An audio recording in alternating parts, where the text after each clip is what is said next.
from the South. I'm Laura Prada from the Telesur studios in Caracas, Venezuela. We begin with the news. Stay with us.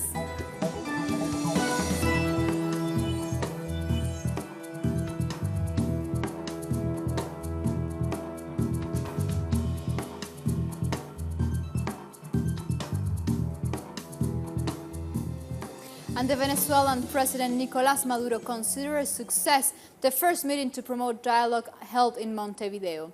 As part of his participation in military exercise in Zulia State, the president ratified his commitment to all the initiative to facilitate the dialogue between Venezuelans. In this regard, he supported the four-phase initiative presented by governments of Mexico, Uruguay, Bolivia, and the 14 member countries of the Community of Caribbean States, CARICOM.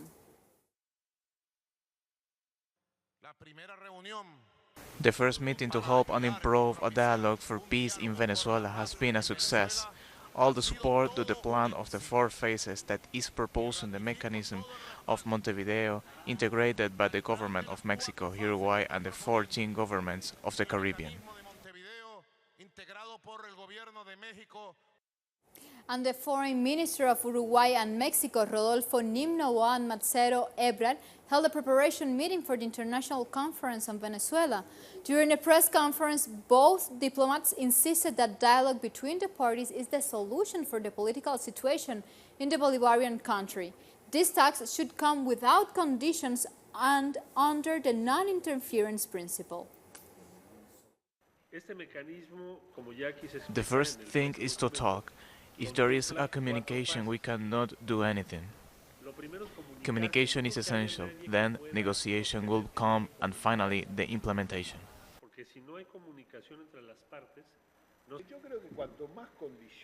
I think that the more conditions we impose, the more difficult the dialogue gets to be carried out. If conditions are imposed, parties should agree, and non-intervention is important.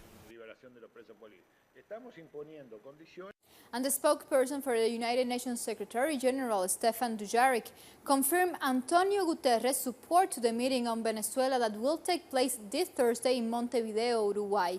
According to Dujarric, Guterres has contacted the promoters of the meeting to discuss the main issues. The United Nations supports the efforts to find a political situation in Venezuela and has offered to mediate between Venezuela's government and the opposition. And political groups, social movements, and trade unions marched outside the United States Embassy in Argentina. They've rejected the coup d'etat in Venezuela orchestrated by the USA. Despite the repression from the government of Mauricio Macri, which is trying to hide the Argentinian people's support for the constitutional president of Venezuela, Nicolás Maduro, and the Bolivarian Revolution, hundreds of protesters demanded the end of aggression against the land of Chavez and Bolívar. We're marching for Venezuela's sovereignty and for Nicolás Maduro. We think that you have to respect the mandate of the recently elected president. What is happening in Venezuela is ridiculous. And if there's a situation there, it's because it was provoked by the United States and Venezuelan economic groups that make the people go hungry. It's a lie that the people who are suffering are those that have left.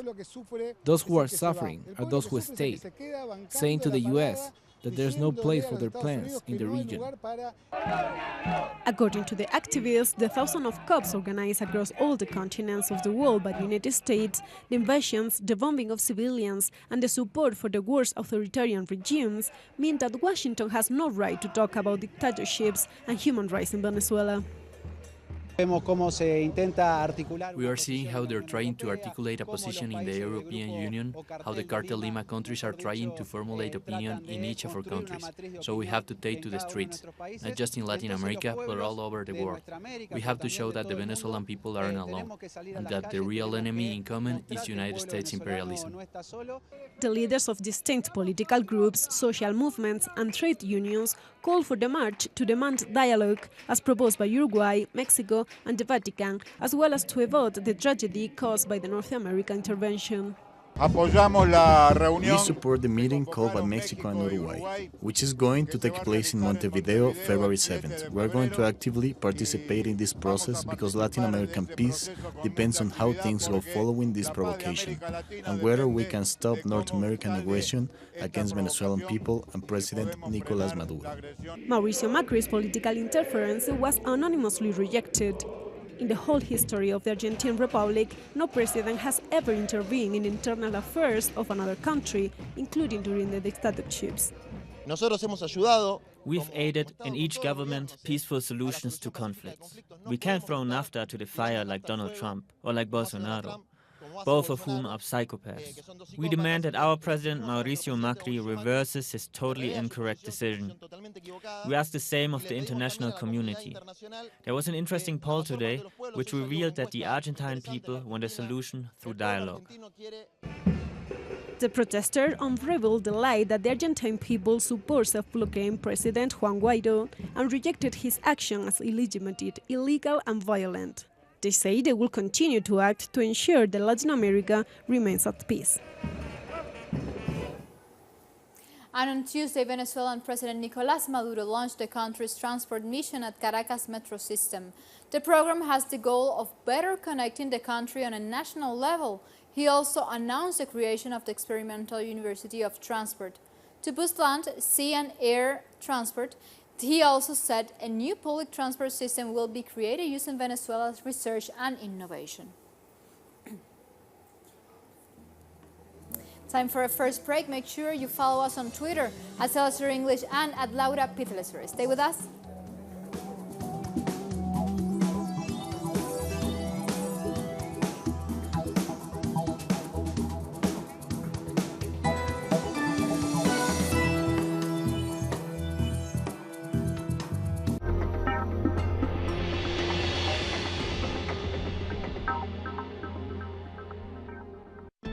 From here to beyond the South.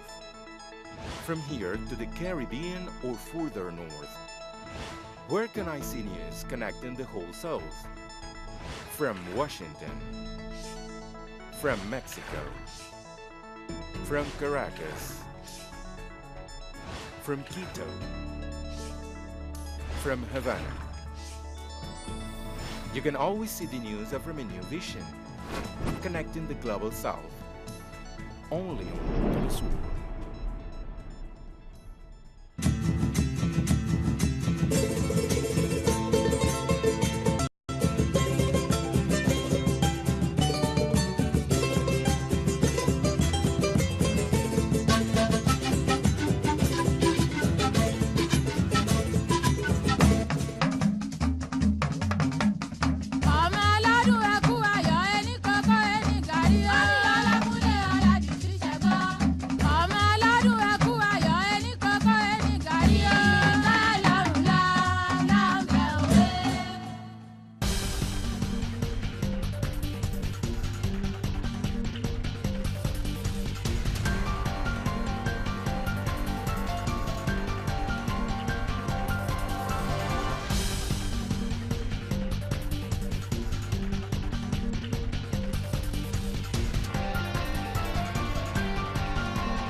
And we are back. The former president of Costa Rica, Oscar Arias, is facing a third accusation of rape. A female activist is accusing him. A local media made public this new accusation against Arias. The attack had taken place in capital San Jose during 2014 on a meeting. Arias has already been accused by other two women for sexual abuses. The former president rejects those accusations. And this Wednesday, the president of Haiti, Jovenel Moïse, decreed an economic emergency state in the Caribbean country. The resolution was set as agreed to the reduction of costs to acquire first-need products in order to favor households and to strengthen the social projects. The head of Haitian state also approved suspending until September 30th custom tax exemption with the objective to improve the state's operational level. Let's remember that Haiti faces a monetary deficit that reached more than $128 million in the last month. And the Cuban President Miguel Díaz-Canel participated this Wednesday in the Cuban TV program Roundtable to inform alongside with other authorities of the government on the works of recovery and the response of the government and the people regarding the attention given to the people and the assets affected after the tornado that hit Havana last week.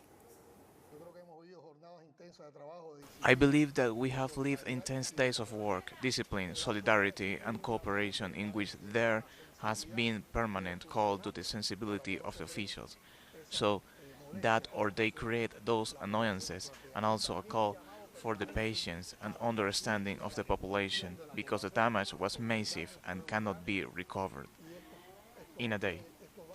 We will be working hard for months with the certainty that the 500th anniversary will take place. And international organizations in Colombia are calling on President Iván Duque to stop the continued murders of social leaders. Let's learn more of what's going on in Colombia. In the face of the wave of assassinations of social leaders, human rights organizations and experts have conducted a study to determine the patterns of crimes against the Afro-descent, peasant, and indigenous populations. The phenomenon of the killings of social leaders is rising at the hands of local criminal gangs. They have links with armed groups on a national level and are outsourced so they can commit those murders, and authorities register them as common crimes without examining that they have a direct connection with illegal armed groups. The study, called Killing of Social Leaders on the Post Agreement, also reveals the apparent participation of the Colombian state. Prosecutors have put ELN first, but we don't see them as the biggest aggressors. In the report, we registered 8 cases of assassinations at the hands of the ELN and 2 by the EPL, while 11 leaders were killed by the members of the army, and according to reports, 3 leaders were killed by the police. Since the agreement, there have been multiple armed actors that have occupied territories where social investment and peace agreements have never arrived. The state has failed to occupy the territories left by those organizations that are reintegrated, and some of them are half-integrated, because there is a recycling of paramilitary groups from 2005 and 2007, and there is also dissent.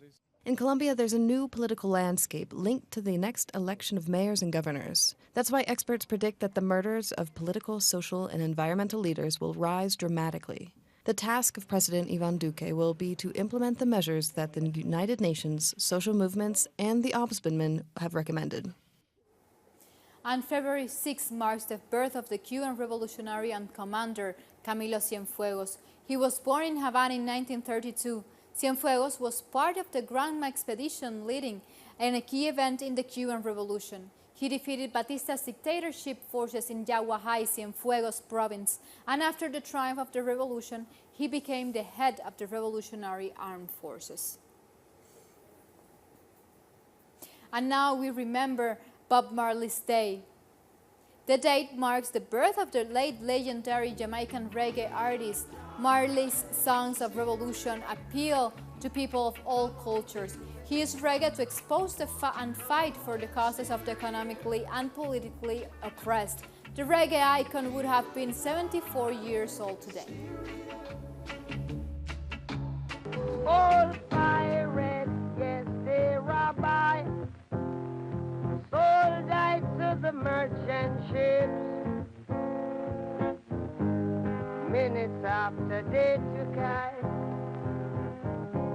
from the bottomless pit, but my hand was made strong by the hand of the Almighty. We forward in this generation, triumphantly. Won't you help to sing? And like this, we go to a short break. Stay tuned.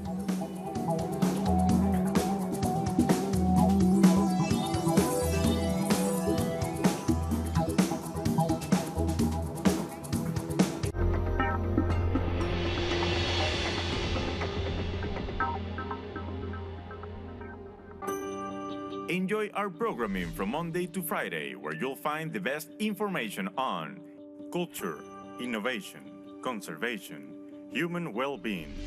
Keep up to date on the latest innovations in science and technology with Atomun. The habits and knowledge you need to live a healthy lifestyle are on Guide Your Body. Environmental consciousness is required to preserve our Earth. Undergo your transformation on Green Zone. All about equity, diversity, and respect for identities on By Gender. Cultural manifestations, they are in all its forms and the stories of real lives. Every day we feature a wide variety of content. Only on Telesur, the news source from Latin America and the Caribbean.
And peace talks for the withdrawal of U.S. troops in Afghanistan continues in Moscow. The controversial dialogue is being held by Taliban representatives, a delegation led by former President Ashraf Ghani and the opposition. However, the Afghan government rejects the talks. It says the meeting is aimed to undermine its authority in the country. Yeah, exactly. You know, before American says to us, only Taliban want withdrawing of foreign forces from Afghanistan. But today, all Afghans saying we don't need foreign forces in Afghanistan, existence of foreign forces in Afghanistan. All Afghans agree. All occupation forces must leave Afghanistan as soon as possible. And thousands of teachers have protested in Tunisia to demand better working conditions and higher wages. They gather at Al-Kashabah Square, close to the office of the Prime Minister Youssef Chahed. Teachers' unions are urging for a wage increase, among other demands. Meanwhile, parents are set to protest next week to demand an end to the conflict.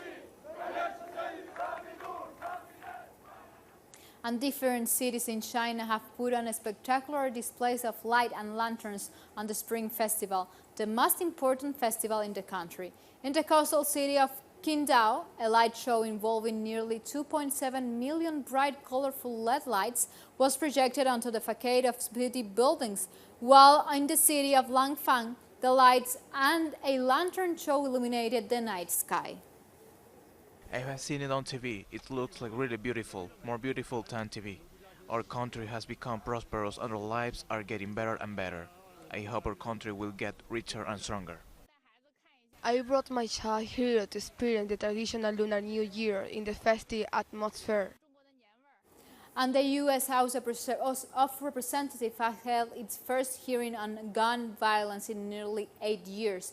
It comes a week ahead of the Florida school shooting anniversary, in which a gunman killed 17 people at Marjorie Stoneman Douglas High School. President Donald Trump has been criticized for not mentioning gun violence in his State of the Union address. Congress has done almost nothing in recent years to address gun violence. Citizens across the country have been organizing and demanding action. As a result, several states have strengthened their gun laws. I'm disappointed that in his lengthy State of the Union address last night, President Trump did not see fit even to mention the need to protect our citizens against gun violence.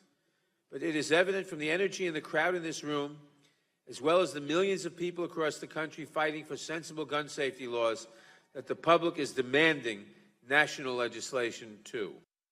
And the Kremlin's spokesperson Dmitry Peskov said that British media must comply with Russia's broadcasting laws. The announcement comes after the actions of the United Kingdom against Sputnik and Russia Today. Our correspondent Hansel Oro has the details. According to the Kremlin spokesman Dmitry Peskov, it's necessary to ensure the fulfillment of broadcasting law in Russia by the British media. This is response to the alleged harassment of the Russian media by the United Kingdom. It also evidences that the British media regulator ordered the investigation of different programs from RT. The fact repeated in May and also in April.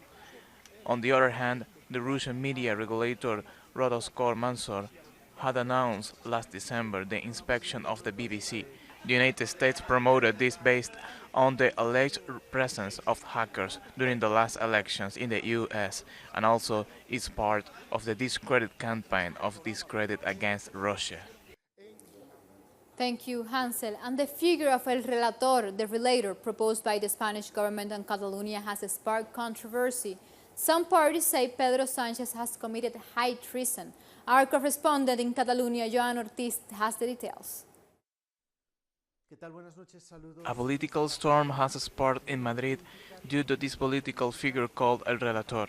The political parties Ciudadanos, Partido Popular and Vox have called for demonstration this weekend to say to Pedro Sanchez that the figure of El Relator implies a high treason to Spain. Meetings have recently been held to resolve the political situation in Catalonia. El Relator is a mediator between the Catalan and the Spanish government. These have caused some public discontent that led to this call for demonstrations. Thank you, Joan. The President of the European Council, Donald Tusk, has slammed those who called for a Brexit without any idea of how to execute it. I've been wondering what that special place in hell looks like for those who promoted Brexit without even a sketch of a plan how to carry it safely. Tusk's statement came a day before United Kingdom Prime Minister Theresa May is due in Brussels to renegotiate the withdrawal deal. However, Tusk said the European Union will not make a new offer on Brexit.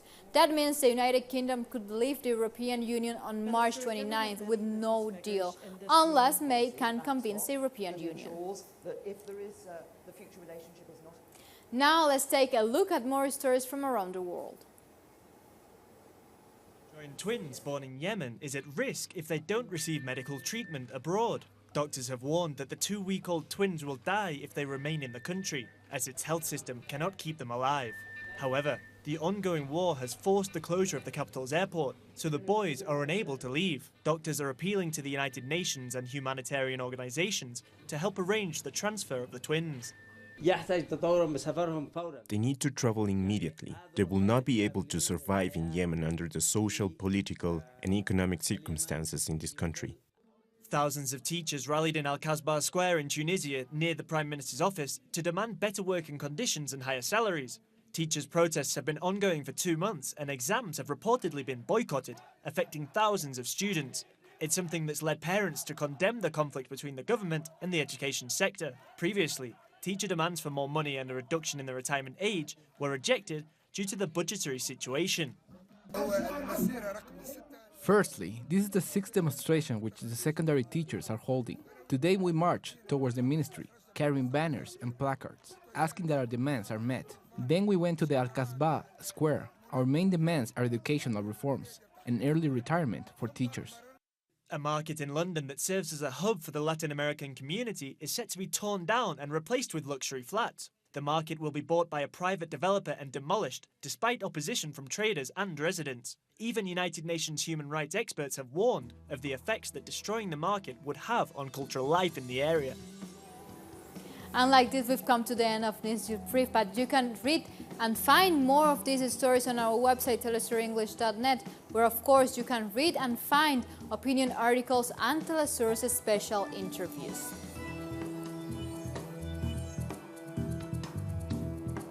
Stay with Telesur, connecting the global south. Until next time, thank you for watching.